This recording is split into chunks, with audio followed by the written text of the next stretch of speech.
Ano po yung nagtulak sa inyo para sa inyong mister? Yan. Na i-donate po yung building para ho dun sa tingin niyo ay makakabuti. Ano bang nagbigay sa inyo ng impluwensya? Kasi yung mga ganitong klaseng donasyon para ipagamit ang isang establishmento sa grupo na sa tingin mo ay pinaniniwalaan mo, meron yung dahilan yan. Ano po yun, Ma'am Ro Clemente? Magandang araw po. Mike, please. Wala. Ayan. I'd like to acknowledge the arrival of Peter Busquets. Ito pa isa sa mga ganyan. Mutok. Sorry. Sige pare. ABCD. Mamaya usap tayo. Hindi ko nakilala ang mga kasamang si Mr. Nilo Tayag. Mga 40 pounds ago. Of course, si Peter. Silang kasama naming nakulong. We were political detainees under the Marcos martial law era. Sa katotohanan, ang asawa ko ay member ng Bayan Muna. Chairman. Ngunit, sa kasawihang palad, medyo naantala ang pagproklama ni Digong ng kanyang presidency. Kaya I think, sa aking palagay, napilitan silang umanib kay Grace po para maipasok ang kanilang kandidato na si Nery Colmenares. Yun ang aking pananaw. Ang asawa ko naman ay buong puso din na nananalig na si Digong at ang makakapag-unite nitong mga forces under one roof, gaya ng righties, ng lefties, at saka ng middle ground forces. At siya ang may programa para sa masa, especially those who are marginalized in his area, which is Mindanao. Ayaw naman natin sanang mahiwalay ang Mindanao sa Pilipinas. At ang federalismo lang ang makakapagpagawa ng ganitong setup na sama-sama tayo isang bansa, ngunit iba-ibang ating mga nag-govern sa ating mga lokasyon. Kasi ang budget nga, national budget, ay usually napupunta ang karamihan dito sa Metro Manila dahil ito nga ang seat of government. Kawawa naman hindi naambunan yung ating mga kasama sa Mindanao, specifically Mindanao. Kaya pag nakikita ninyo ang mga videos ng mga bata doon, ng mga kababayan natin na nandoon na nagugutom, ayun, gaya ng ginawa nila sa Kidapawan, pinagbabaril, imbis na bigas ang bigay. Parang yung damdamin, medyo talagang lumalabas ang pagka-aktivista mo. Oo, yun So, gagamitin yung opisina? Actually, yung opisinang yon ay donasyon ng isang kaibigan, ngunit ayaw niya magpakilala. Kaya kami ang bumpronda. Okay po. Kasi syempre, conflict of interest sa kanila. Hindi naman naming pag-aari talaga yon. Kami lang, pero kami ang nagsabi sa kanya na kung pwede namin gamitin. So, binigay niya yon ng libre para sa gamit ni Digong. Dahil naniniwala din siya na si Digong lang ang makakapagpaunlad sa ating bayang Pilipinas. Salamat po. Kayo, Milo. Oo. Base po sa inyong sinabi na dahil na-delay lang si Digong sa pagproklama, kaya ang hanay ng mga progresibo ay sumumporta sa kay Grace po. Ito ba ay mga ngahulugan na dahil ang iba sa inyo ay nakay Duterte na, no? Ito ba ay nangangahulugan na magkakaroon ng pagkambyo? Itong mga hanay na ito na ngayon ay nasa kay Grace po, na sa huling yugto nitong ating kampanya ay iboto na rin nila si Duterte? Actually, wala ako sa posisyon magsabi niyan. Ngunit sa aking obserbasyon, marami sa amin, marami sa kanila ay may Digong sentiments.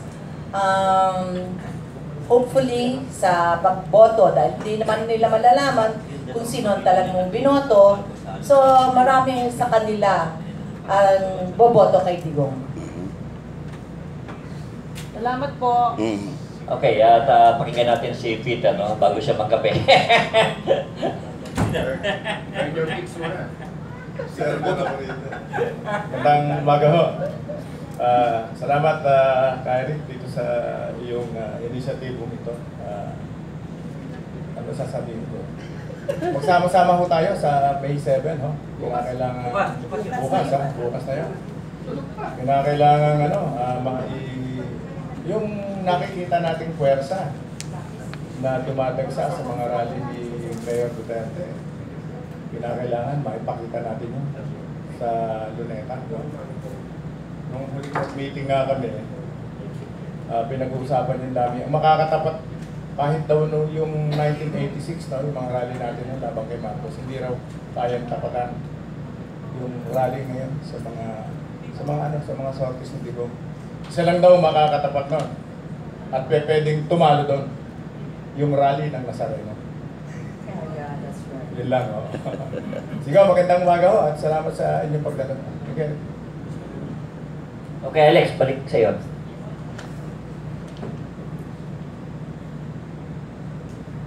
Sorry, ano ba? Anong katanungan? Hindi, binabalik ko sa'yo kasi ikaw ang dito promotor dito Kung ano pa pwede mo sabihin? Dahil malapit na tayo. Hindi yun totoo yun na ako promotor. Ako'y nasa likod doon ni Eric San Juan. Ay, kanina pa kayo ha? Babae ka! Mahirap na, baka makulong eh. Isa na muna. Okay, Kala ko ba aktivista ka? Bakit ka matatakot? okay, mahigpit ho ang aking hiling ho sa mga nandito, ang media, mabaksik na sangay ng ating society. Ang aking pong appeal bilang Secretary General, itong panawagan namin ng people power bukas. Talaga hong depende ho kung kami lang dalawa ni Eric at si Bishop ang darating doon sa Luneta. Pero ang malaki hong paniniwala namin na dahil kay Digong at dahil ho sa kanyang plataformang tunay na pagbabago, ang mga tao on their own pupunta sa Luneta para ipahayag na talaga hong wag na wag ninyo kaming dadayain. So, mga kasama, ako ho ay nasa high school nung makita ko kung paano ho itong si Ramon Magsaysay ay tinanggap ng tao. Nakita ko rin po, dahil ako po nasa executive committee ng ATOM, kami ho ang namahala doon ho sa tinatawag na hindi ho yung EDSA people power. Pero nung nagpatawag si Cory, dahil talaga hong nadaya siya, nung nagpatawag siya sa Luneta rin po, dahil ibo-boycott, yun ho ang first move, i-boycott lahat yung mga negosyo ng mga sumusuporta ho sa rehimeng Marcos. Patawad na muna, no? Kasamang mutok. Okay? Iba naman yung panahon na yun, no? Sangkot ho kami sa pagpaplano noon at kami ho'y namangha. May gitong 1 million ang dumalo sa Luneta nung nagpatawag si Cory Aquino ng boycott. So in other words, that was the Cory magic. Ngayon po, malakas po ang loob namin, kaming dalawa ni Bishop, na mauulit ho itong people power dahil ho sa phenomenal, si Duterte po, na kami po'y naniniwala na pagka talagang garapalang dayaan at lalo na hindi manalo si Duterte, palagay ko ho, Number mo na lang ang lagi. tao na ho ang makikialam kung ano ho ang nakakatakot na pwedeng mangyari. So this is a personal appeal as well as official by our organization or movement. Tulungan niyo po kaming iparating sa taong bayan itong panawagan na pumunta tayong lahat sa Luneta. Hindi ho parang kay Duterte lamang, kung hindi ang focus ho ay yung dayaan. Si Duterte lang po ang nakikita naming naging instrument. Daya ho ang target ditong 3 o'clock up to 6 o'clock bukas to distinguish this from the meeting the advance naman ng PDP Laban, which will actually resume at 7 o'clock in the evening. Marami pong salamat. Karagdagan pong impormasyon kanina, nabanggit ko ang tungkol sa CBP at PNDF. Ngayon naman, mabanggitin ko, kontra naman sa sinasabi nilang nawawalan ng suporta sa hanay ng mga militar, AFP at saka PNP, si Digong Duterte. Sapagkat sa mga pagpupulong po, sapagkat ako'y na-involved din naman sa pagbubuo ng RAM SFP YOU. Ibig ko sabihin ng RAM, Reform the AFP Movement, na ngayon ay Revolusionaryong Alyansang Makabansa under General Danilo Lim, at ang SFP naman sa ilalim ng pamumuno ni Colonel Reynaldo Cabawatan at saka iba pang mga general at iba pang mga opisyales at mga kasundaluhan, at ang YOU. Sa katunayan po, si General Diosdado Valeroso ang founder ng YOU, Young Officers Union, ay kasama po natin dito sa Executive Committee ng Revolusionaryong Duterte kontra Daya. Nais ko pong patunayan, sapagkat ang inyong lingkod is on historical record, that I was also involved in the formation, ideological formation of the RAM SFP YOU. I want to point out to you that the generals that I met, I will not mention their names anymore, that they are all for Digong Duterte. Kamukha na rin nung kay Cory Aquino's time, Garapal. Yung mga apo ko, hindi ho makakapasok sa eskwelahan dahil nagkakagulo ang bayan. Yun ho ang aking mensahe. Tulungan niyo po kami, kayong mga tiga-media. Ang amin lang pong appeal ay ikalat ho ang panawagang People Power bukas alas 3. Maraming salamat. Okay, si Ro, tapos si Terry, si Canilo. Ro, please. Last statement. Pwede bang last na? Oh, sige. Tapos aalis na ako rito. Okay. Ayaw madampot. Ayaw kaalis. Meron ho kaming ila-launch umpisa ngayong araw na ito. 3 araw para kay Duterte, para sa bayan. Ngayon po, sasabihin ko na ho, alauna ho bukas, magho-honk ho lahat ng tao. Yan ang isang panawagan namin. Yung 3 honk na pot, Duterte, for 30 minutes. Nationwide. Sabay-sabay ho lahat na mag-honk tayo kung saan man tayo. Anong oras?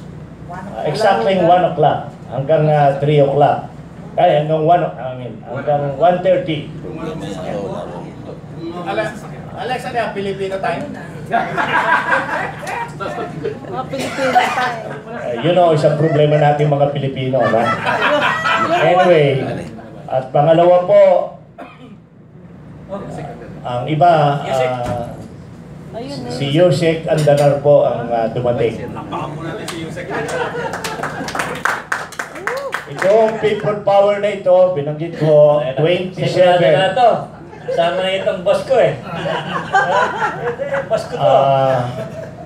27 towns and cities at dumadagdag po ang magsisimulate nitong people power. At ito pong kararating lang, nakababayan ho ng asawa ko, ay he will take care of some towns and cities in Muslim Mindanao in particular. So, isisimulate po natin ito sabay-sabay sa buong Pilipinas. Anyway, babalik ko ako doon sa gusto ko lang sabihin na maikse. Dahil aalis na ako rito. Meron wala ka na dito. Meron nung text message na tinanggap ko, magdarating na raw ang Metrocom ng panahon. Okay. The night before the election,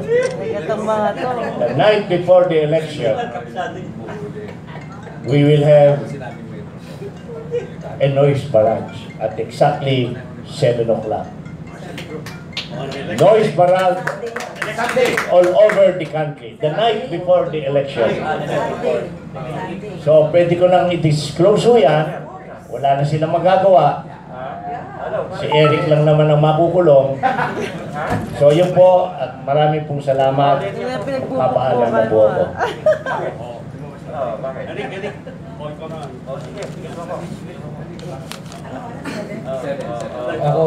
I've been in the campaign sorties with Digong and Rafi Alunan, and I already practically did not campaign for myself here. Pero nakikita ko sa mata ng mga tao, sa conviction ng mga tao, na sila ay 100% kay Digong dahil Digong addresses the way they feel. Pati sa Negros, sa rally sa Bacolod, ang mga tao sa backstage, mga hasyendero na. Hindi lang yon, pati sa backstage, mga misis na mga mayor nandun na rin. So, yung Mar Country, butas na butas sa Region 6. This is a true sentiment of the Filipino people. It's time for change. It's time to create a future for our children. And hopefully with your help in the media, we will be able to instigate the change that we truly deserve as a country. Matagal na natin to. We waited 30 years since 1986. And the people who were there behind Cory, all they did was enrich themselves even more. The oligarchs are lording it over with us.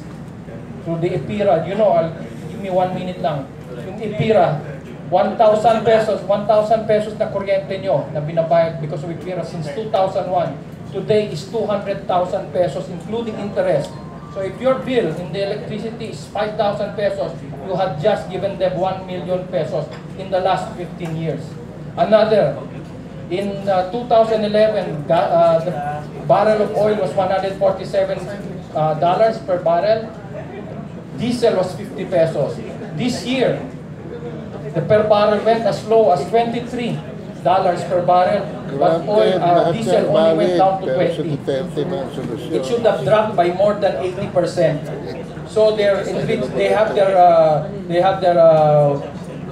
yung kanilang battle funds kinukuha po sa atin, pinanglalaban sa atin, pinangpopondo sa media, pinangpopondo sa advertisement, sa mga corrupt na politicians, nang gagaling po sa mga big businessmen. It is time, because Digong, if he reviews all this and removes it, he does not even need to increase salaries because prices of everything will drop. People will be able to educate their children, they will be able to buy their homes, they will be able to afford hospitalization, they will be able to secure their futures and their dreams. Yan po ang pinaglalaban namin. We have to break the status quo. It cannot be this way. Tuloy-tuloy ang criminality, tuloy-tuloy ang droga, tuloy-tuloy ang korupsyon. Pinagpipiestahan po tayo ng mga sarili nating kababayan at mga korporasyon. Ipaglaban na po na let's win our country back. So much blood has been spilled over the years over for this. So, thank you very much for the opportunity. Thank you, Hans. At pakinggan natin itong ating kaibigan na si Yusek Wency Andanar ng DILG. Magandang araw po sa kanilang lahat. Ang babasahin ko ay isang mensahe, a message of solidarity na galing sa kaibigan ni Eric San Juan. As a freedom-loving Filipino, Congressman Pipin Cojuangco, as a freedom-loving Filipino, I decided to rise and defend democracy once more. Ninoy came home ready to give his life for God, country, and the Filipino people. Cory in 86 became president so that democracy may live and flourish.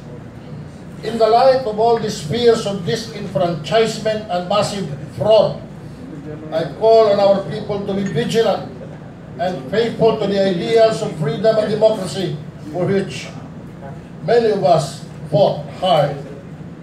Let not even the President, the son of Ninoy and Cory, threaten us by using his public office and spending public funds to extinguish the legacy of his parents, which they bequeathed to the Filipino people, that of free, fair, and credible elections.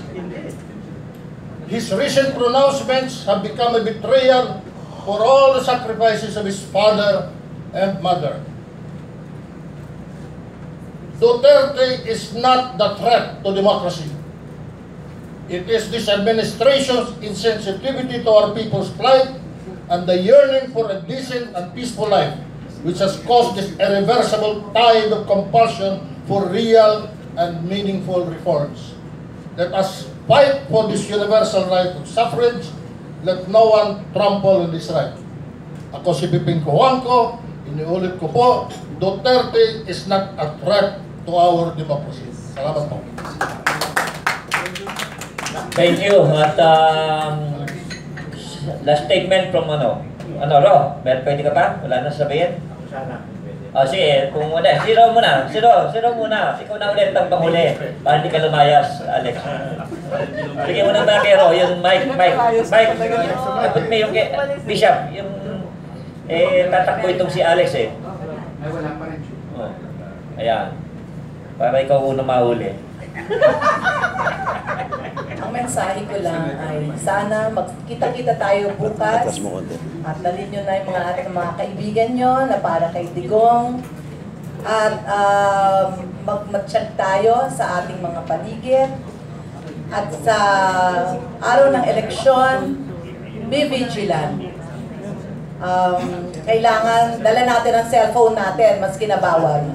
Lagay na lang natin sa bulsa at magdala na rin tayo ng maliit na papel para isulat yung ating mga number ng balot sa ating papel or sa ating PAM para malaman na may ebidensya tayo sa protesta kung ang lumabas sa balota natin sa resibo ay kay Mar Rojas. Yun lang ang ating magagawa sa ngayon. Pero sana naman walang dalayaan para hindi na tayo mag-result sa isang revolusyon, peaceful or bloody man. Maraming salamat. Okay, final word from Alex. Nangibabaw pa rin po ang pagiging kaibigan ko kay Eric. Kaya ililigtas ko siya sa darating na hulihan pagkatapos nito. Mga kasama, binanggit ko sa inyo ang ilang plano. Ang akin na lang kung pakiusap, yun pong binanggit ko na Hong, bukas po yun ng alauna.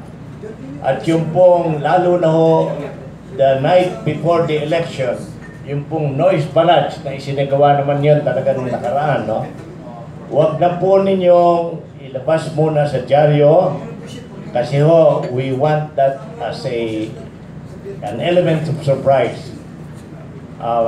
Gusto ko lang iparating sa inyo na itong grupo namin ng social media group na pinamumunuan po ng aming kasalukuyang Pangulo ng Quezon City JCs. Ewan ko kung babanggitin ko yung pangalan, nasan ba siya? Nakahanda na po in a matter of seconds at the right time. We will be able to spread out such announcements in a matter of seconds. So yun lang ang hiling ko sa mga media, wag muna ninyo sanang banggitin para itong namumuno dito sa pulungan na ito ay hindi mahuli ngayong tanghali. So yun lang po ang hiling ko. We will take care of reaching out to our Filipino people through social media. Yun yung dalawang gusto natin talagang maging malakihong sorpresa yun. Although wala na naman talaga sila magagawa, tama na yung mahuli si Eric San Juan. Alam niyo, etong si Alex na kami dito eh. Member kami ng Mutual Admiration Club, kaya ganyan kami maglagbingan. Well anyway, I would like to thank our guests from Local Rete, si Terry, yung chairman ng Kondadaya na si Alex Santos, yung aking amo sa Kabataan Makabayan si Nilo Tayag, si Hans Palacios na barkada ko rin itong si Wency Andanar, halos magkakasama to eh. Magkakasabot to. But anyway, thank you so much at I hope mangyari yung aspiration ng grupo na to. Thank you and see you next week. Eric, dinistribute to namin yung official na press release para maginggiyan ninyo a few minutes ago. So, sana ho, natanggap ninyo yan.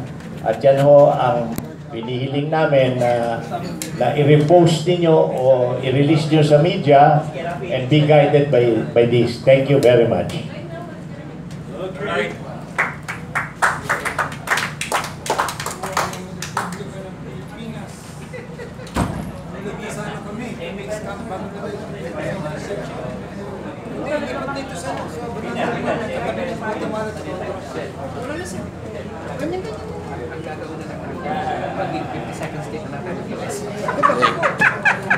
Para lalo tayong papariwara. Ang daming racist doon. Racist na kayo. Matatakot sila. Magtatabang sila ng mga putos.